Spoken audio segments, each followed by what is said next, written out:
Yang mulia para wakil talqin yang hadir pada malam hari ini, yang mulia Bapak Kiai Haji Mustafa dari Madura, sekaligus tadi yang menyampaikan tawasul buat kita semua, yang mulia Kiai Haji Mahyal Bukri, Kiai Haji Anang Asyari, Kiai Haji Hasan Bakri, dan teristimewa pada malam hari ini orang tua kita, panutan kita, Profesor Kiai Haji Hedi Sri Hamzah Putra, yang juga menjadi pemangku manakib Budahaya Propriatno, Mas David, Dasari, keluarga besar semuanya, para ikhwan, walakhwat, petugas manakib yang telah melaksanakan tugasnya dengan baik sekali.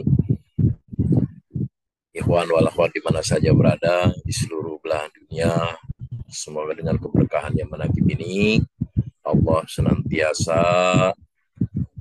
mengistiqomahkan kita semuanya, mengabulkan segala hajat kita, memudahkan segala urusan kita, baik urusan dunia maupun urusan akhirat. Amin. Amin Ya ya Rabbal rabbal Alamin. alamin. Hadirin ikhwan wal akhwat rahimakumullah. Tadi saya baca grup Budahaya menyampaikan malam hari ini sudah memasuki bulan Robi Utsani. Sehingga manqobah yang dibaca pun sudah mengikuti bulan tersebut.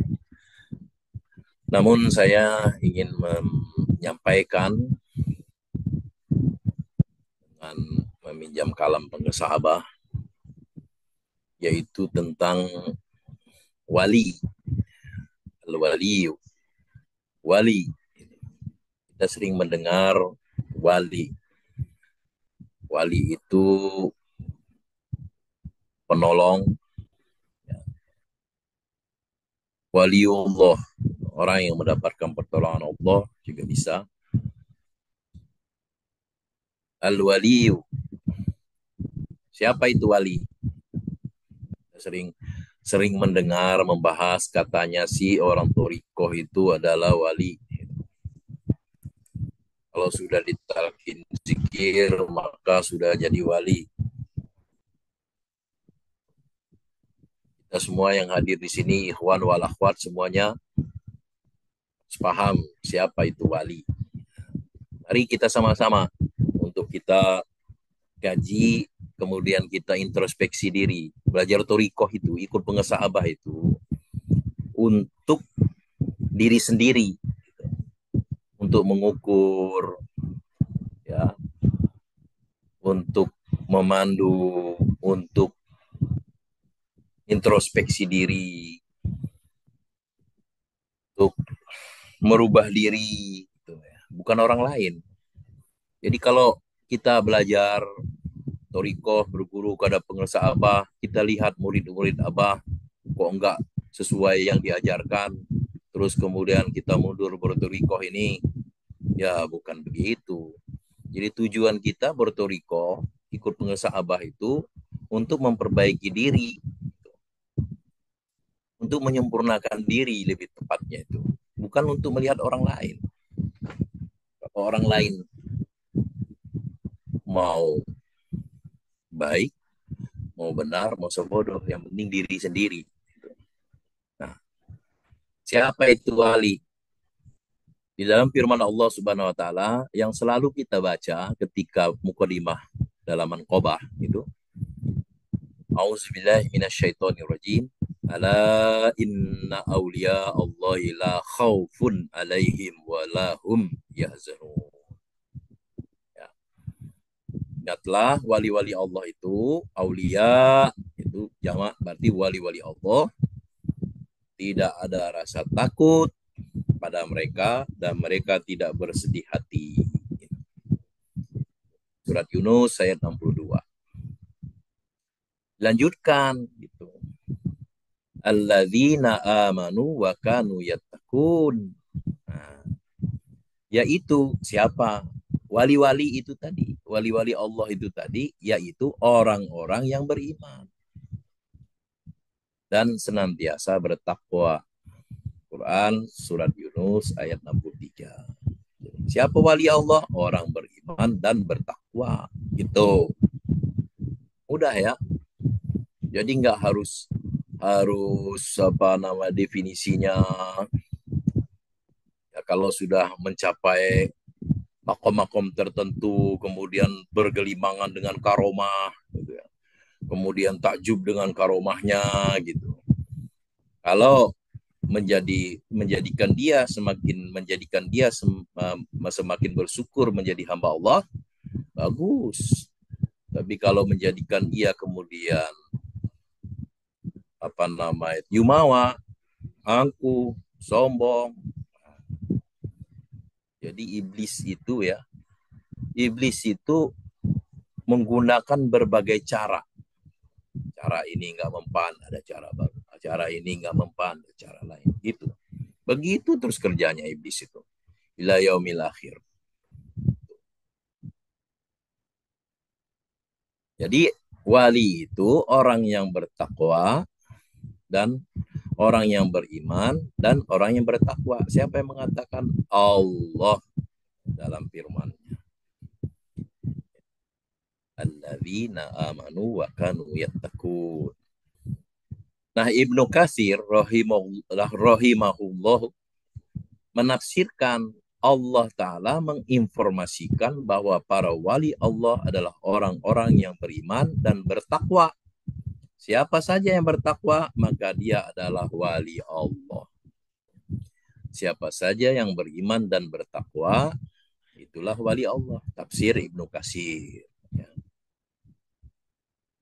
Dari ayat tersebut, wali Allah adalah orang yang beriman kepada Allah dan apa yang datang darinya, dari Allah maksudnya, yang termaktub dalam Al-Quran dan terucap melalui lisan Rasulnya, memegang teguh syariat lahir dan batin, lalu terus-menerus memerangi itu semua dengan dibarengi muraqabah, merasa diawasi oleh Allah, continue dengan sifat ketakwaan, dan waspada agar tidak jatuh ke dalam hal yang dimurkai Allah, berubah kelalaian, menunaikan wajib, dan melakukan hal yang diharamkan.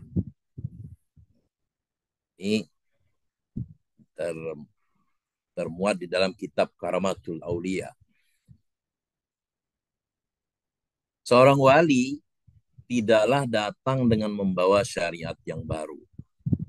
Ini di dalam kitabnya Pengesabah.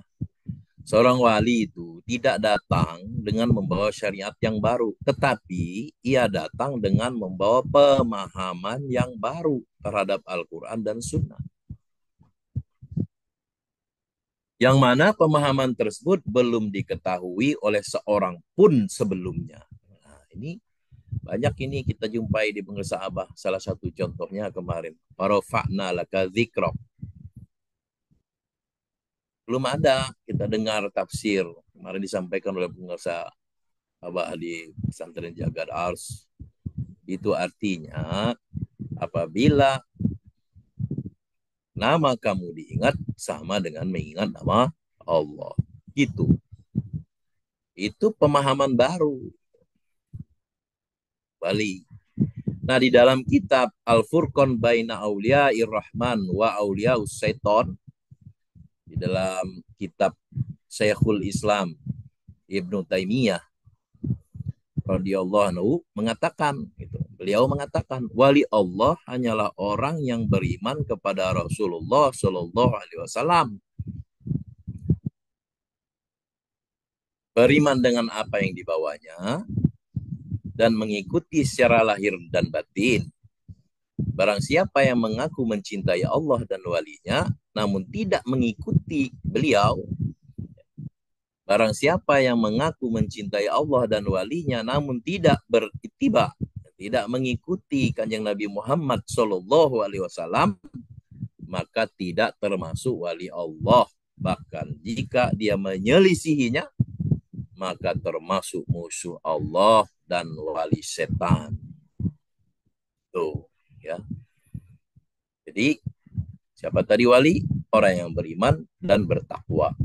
Allah Subhanahu wa taala berfirman, "Qul in kuntum tuhibbunallaha fattabi'uni yuhibbukumullah wa yaghfir lakum dzunubakum wallahu ghafurur rahim." Katakanlah Muhammad, jika kamu mencintai Allah, ikutilah aku. Ikutilah Nabi Muhammad Shallallahu Alaihi Wasallam. Niscaya Allah mencintaimu dan mengampuni dosa-dosa. Allah Maha Pengampun, Maha Penyayang. Quran Surat Ali Imran ayat 31. Hadirin, ikhwan wal akhwat rahimakumullah. Dari ayat ini, yang tadi itu, alladzina amanu wa kanu yattaqun, yaitu orang-orang yang beriman dan senantiasa bertakwa. Beriman itu bermakna batin. Ini baru juga nih ya. Yang dimaksud beriman itu bermakna batin. Iman itu ada di dalam hati. Tuh. Sedangkan yang dimaksud dengan bertakwa itu bermakna lahir. Tuh. Sehingga orang yang bertakwa akan terlihat dari tindak tanduknya. Gitu. Belum tentu dia beriman. Katakanlah kau baru tunduk, baru Islam. Kenapa? Karena iman belum masuk ke dalam hatimu. Maksudnya mereka, para wali Allah itu merealisasikan keimanan di dalam hati mereka terhadap semua yang wajib diimani.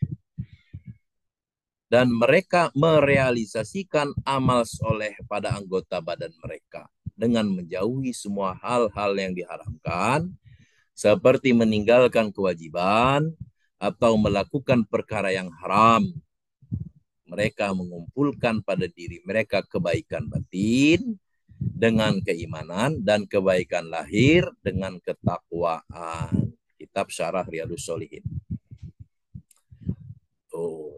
Jadi ini yang mengatakan ulama. Jadi orang wali Allah itu orang yang beriman dan bertakwa, iman meyakini di dalam hati dan merealisasikannya, kemudian bertakwa dengan merealisasikan namanya pekerjaan-pekerjaan lahir atau kebaikan-kebaikan lahiriahnya, jasmaninya, badannya, gitu, gerakannya. Gitu. Pengesah Abah menjelaskan bahwa perbuatan itu tidaklah terbatas hanya kepada apa yang dihasilkan oleh anggota tubuh fisik saja. Yang namanya definisi perbuatan, kata pengesah Abah, bukan hanya sebatas pergerakan atau hasil dari aktivitas anggota tubuh kita, fisik, kata pengesah Abah, melainkan mencakup juga pada apa yang timbul dari hati. Tuh, jadi perbuatan yang dimaksud di sini ini bukan hanya aktivitas fisik, tapi perbuatan hati juga. Nah, perbuatan-perbuatan inilah yang akan dinilai, yang akan diganjar dengan pahala, ya, dan juga sebaliknya akan dihukum dengan siksaan, gitu ya. Kalau perbuatan buruk, hukum. Kalau perbuatan baik, ganjar dengan pahala. Nah, Allah Subhanahu wa taala berfirman di dalam Al-Qur'an, la yu'akhizukumullah billagwi fi aimanikum walaki yu'akhizukum bima kasabat qulubukum. Wallahu ghafurun halim. Allah tidak menghukum kamu karena sumpahmu yang tidak kamu sengaja. Tetapi dia, Allah, menghukum kamu karena niat yang terkandung dalam hatimu. Allah Maha Pengampun, Maha Penyantun. Quran Surah Al-Baqarah ayat 225. Jadi Allah juga menghukum hambanya dengan apa yang ada di dalam hatinya. Gitu. Perbuatan hatinya. Gitu. Jadi hati-hati gitu ya. Bukan hanya anggota badan kita, bukan hanya lisan kita, bukan hanya mata kita, bukan hanya fisik kita, tapi hati kita pun dipertanggungjawabkan di hadapan Allah. Oleh karena itu hati kita harus senantiasa diiringi dengan zikir kepada Allah. Ikhwan wallahu rahimakumullah.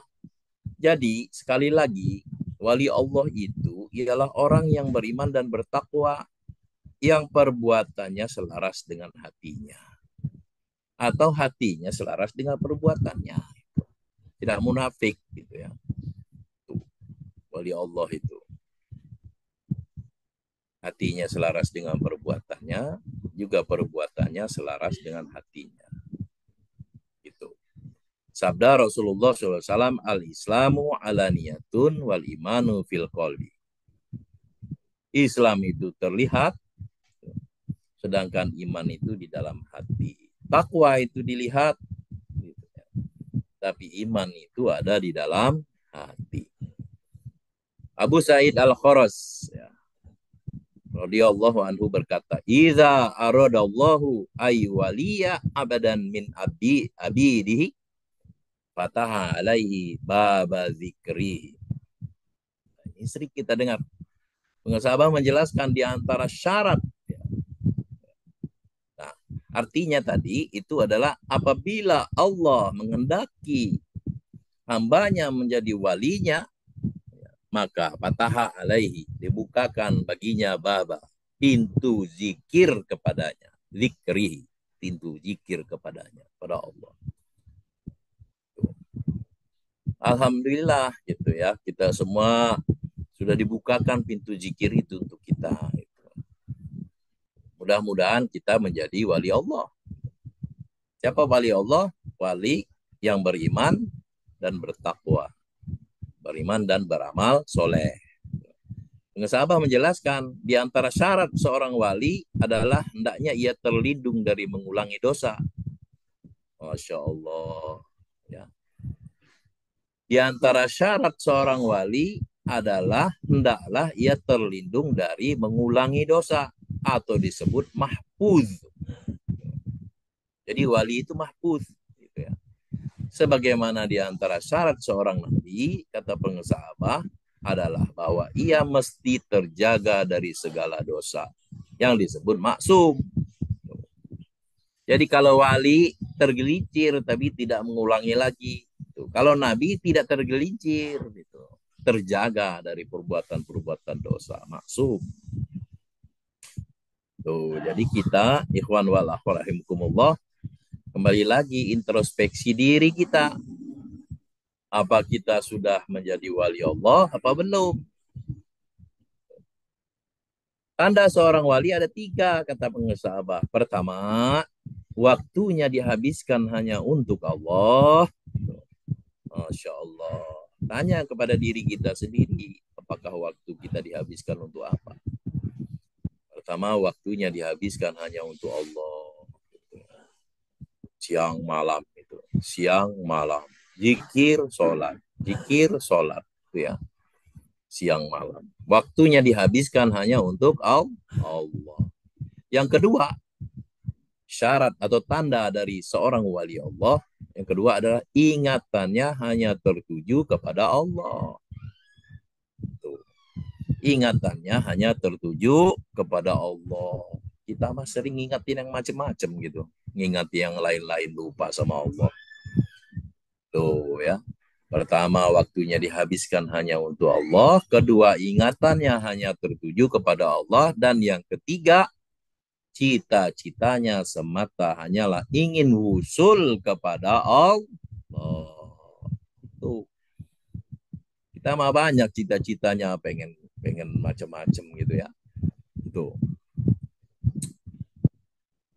Jadi, ketika cita-citanya, keinginannya tidak terpenuhi, mulai dia menghindar gitu ya, mulai dia berhenti beramal gitu.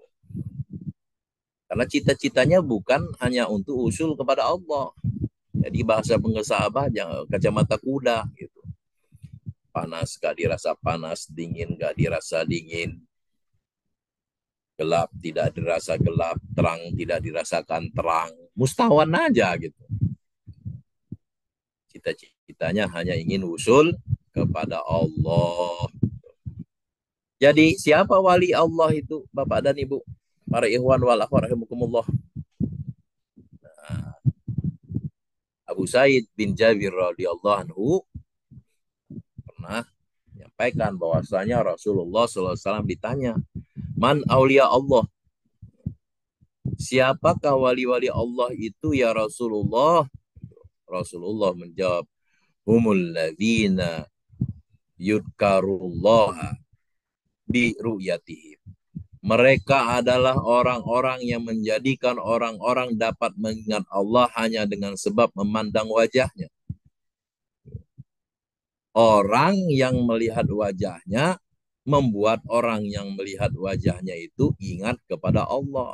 Nah, itu kata Nabi, itu salah satunya tanda seorang wali Allah. Itu ya. Gak tahu kalau orang lain lihat wajah kita ya, mungkin sepet kali ya. Itu apalagi sambil nekuk gitu. Masya Allah. Jadi diusahakanlah gitu ya. Orang melihat wajah kita menjadikan dia ingat kepada Allah. Allah Subhanahu wa taala berfirman, "Ala inna auliya Allahi la khaufun alaihim wa lahum yahzanun." Ingatlah wali-wali Allah itu tidak ada rasa takut pada mereka dan mereka tidak bersedih hati. Sikapnya tenang gitu ya. Pembawaannya berwibawa, wajahnya teduh dan selalu tampak bahagia, optimis dan kokoh. Lihatlah guru agung kita. Ingatlah wali-wali Allah itu tidak ada rasa takut, tapi kalau di wajahnya ada rasa cemas itu ya, gelisah gitu. Dan mereka tidak bersedih hati, mukanya murung gitu. Jadi kenapa orang melihat wajah wali Allah, ingat kepada Allah, sikapnya tenang, teduh, ya beribawa, wajahnya teduh gitu kan. Tapi kokoh, ya tampak apa namanya itu apa namanya itu kebijaksanaan, tampak apa namanya itu karisma gitu ya, optimis itu. Lihatlah sahabat itu. Rasulullah SAW bersabda, khiyarukum man zakarokum billahi ru'yatahu wa zakarokum fi ilmikum mantiquhu wa roghobakum fil akhirati amaluhu. Nabi bersabda, sebaik-baiknya antara kamu adalah orang yang memandangnya mengingat kepada Allah, ucapannya menambah wawasan, dan amalnya membuat kalian mencintai Allah. Sudah pernah ketemu belum? Tuh ya. Sudah kita sedang itu bersamanya. Gitu. Tapi bukan pengesahabah saja ya. Pewangian itu para wali Allah itu. Kalau kita melihat orang, kemudian kita ingat kepada Allah dengan karismanya, gitu. Kalau dia mendengar dia berbicara, menambah ilmu buat kita, pemahaman buat kita, ucapannya, dan ketika melihat perbuatannya, amalnya, amal yang solehnya, membuat kita semakin mencintai akhirat, gitu ya. Ingin niru-niru gitu ya. Ada kita bertemu dengan seseorang, tidak bicara, tidak apa-apa, tinggal dengar, duduk aja. Tapi begitu pulang sampai sebulan, sampai 2 bulan, itu rasanya masih kita semangat aja ibadah, zikirnya semangat, sholat tahajudnya semangat gitu ya. Apa-apanya semangat. Pokoknya amal-amal soleh itu semangat gitu, cinta sama akhirat gitu. Nah itu tanda bahwa kita bertemu dengan wali Allah. Maka oleh karena itu, kalau kita bersohbah kepada pengesahabah itu, ya, itu pentingnya bersohbah itu. Ya, kita duduk bersama Abah. Alhamdulillah, setiap duduk bersama Abah pasti dapat ilmu. Yang dibicarain itu aja gitu. Tapi pemahaman yang diambil oleh orang-orang beda-beda gitu. Oh, ternyata begitu. Tergantung dengan tingkat tingkat dirinya sendiri gitu ya, atau kebutuhan dirinya sendiri gitu. Oh, ternyata begitu. Ya. Manggut-manggut kita gitu kan. Tuh. Kalau mendengarkan kalam pengesahabah, melihat pengesahabah itu, ya, melihat beliau itu kan, mengingatkan kita untuk zikir kepada Allah. Dan kalau melihat amaliyahnya pengusaha, kita semakin gemar akan ibadah itu. Ingat kepada Allah, ingat cinta kepada akhirat. Nah itulah, alhamdulillah. Ya. Jadi kita sudah bersama wali Allah. Dan kita akan menjadi wali kalau kita benar-benar istiqomah dalam keimanan kita dan bertakwa kepada Allah Subhanahu wa taala. Ya mudah-mudahan kita semua dimampukan, dibisakan, dibimbing terus oleh pengesabah, tidak dilepas-lepaskan itu. Amin ya rabbal alamin. Hadirin ikhwan wal akhwat, para kiai, para wakil talqin, profesor, para ustadz, para alim ulama, pokoknya semuanya lah, para ikhwan wal akhwat, para wali Allah juga gitu ya. Demikian yang mungkin dapat saya sampaikan, mudah-mudahan ada manfaatnya khususnya buat diri saya sendiri dan juga umumnya buat kita semua para ikhwan wal akhwat semua. Semoga Allah berkahi semuanya segalanya selamanya dengan berkah karomah guru agung kita pengusaha Abaus Qaddasallahu sirah al-Fatihah. A'udzubillahi minasyaitonir rajim. Bismillahirrahmanirrahim. Alhamdulillahirabbil alamin arrahmanir rahim maliki yaumiddin. Iyyaka na'budu wa iyyaka nasta'in. Ihdinas siratal mustaqim. Siratal ladzina an'amta 'alaihim ghairil maghdubi 'alaihim waladdallin. Amin. Hadanallahu wa iyyakum ajma'in. Assalamualaikum warahmatullahi wabarakatuh.